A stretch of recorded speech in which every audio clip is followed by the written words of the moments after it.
숙향의 투자 편지. 매도 투자의 완성.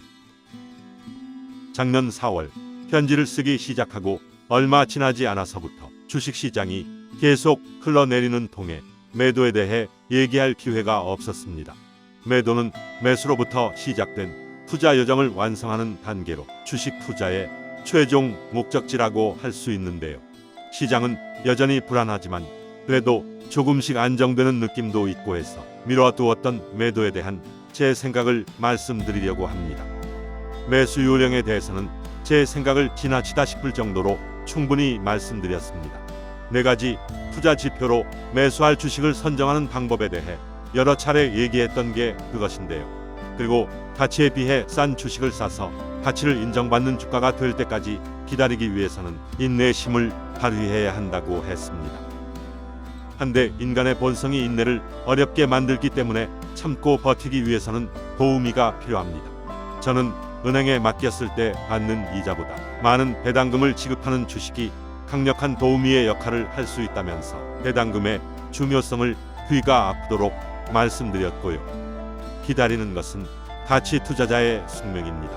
그래서 저는 개별 주식의 투자 주기를 10으로 했을 때 분석 2, 매수 0.5, 보유 7.25, 매도 0.25 정도의 비율로 각 단계를 할애할 수 있다고 보았습니다. 중소형 가치주에 투자하는 투자자라면 투자 기간의 4분의 3을 보유하는 데 둔다는 것이죠. 실제로는 보유 기간의 비중이 더 큰 경우가 대부분입니다. 기다리는 것이 어려운 일이라는 점은 대가들도 다르지 않았습니다.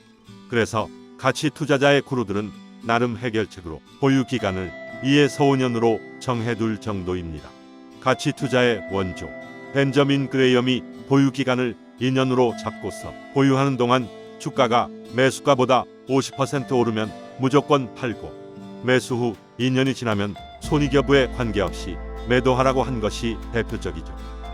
보유 기간을 2에서 5년으로 제한한 이유는 그 정도 기간이면 시장이 그 주식의 싼 가치를 인정해서 주가에 반영한다고 보았고 기간 내 반영되지 않는다면 자신이 모르는 이유가 있을 것으로 보았기 때문입니다. 기억하실 것으로 믿습니다만 저는 저평가인 상태에서 배당금을 은행에 맡겼을 때보다 더 많이 지급하는 주식이라면 기한에 제한을 두지 않고 보유합니다. 이어질 편지에서 차차 얘기할 텐데 더 매력적인 주식을 발견하면 교체 형식으로 매도하지만 흔한 일은 아니고 성공 확률이 높지도 않습니다. 아래 워런 버핏의 말씀이 제 생각과 다름없지 않느냐고 주장하면 제가 너무 뻔뻔스러울까요? 가만히 있는 것도 현명한 태도라고 생각한다.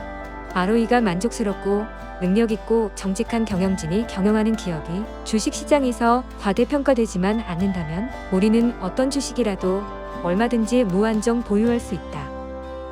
그리고 매수는 수익을, 매도는 수익률을 결정합니다. 버핏이 투자에 있어 가장 중요한 원칙으로 얘기하는 잃지 않는 투자는 원금을 잃지 않는 투자를 하면 수익은 따라온다는 의미를 담고 있습니다. 저는 매수를 잘하면 매도는 이미 성공했다는 관점에서 매도에 대해 생각합니다. 다음 편지부터는 매도에 대한 대가들의 가르침과 저의 생각 등을 좀 더 구체적으로 말씀드리겠습니다.